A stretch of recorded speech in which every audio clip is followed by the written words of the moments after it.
Syederalun upaya pemulihan pasca bencana di Aceh Tamiang menunjukkan kemajuan signifikan. Rumah Sakit Umum Daerah Aceh Tamiang yang sempat lumpuh total akibat diterjang banjir bandang, kini dilaporkan telah bersih, rapi, dan siap beroperasi kembali secara bertahap. Pemulihan cepat ini didukung penuh oleh Kementerian Kesehatan sebagai bagian dari fokus pemerintah untuk memastikan layanan dasar fasilitas kesehatan di daerah terdampak kembali berfungsi.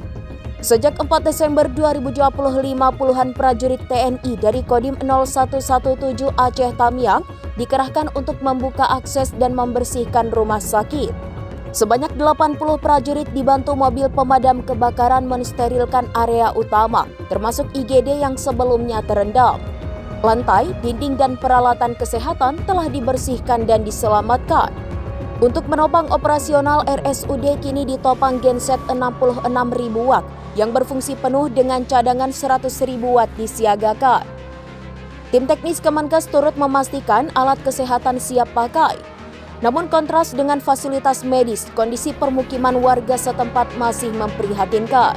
Permukiman tampak seperti kota mati, dipenuhi puing, mobil ringsek, dan debu tebal dari lumpur yang mengering.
Download Tribun X sekarang, menghadirkan lokal menjadi Indonesia.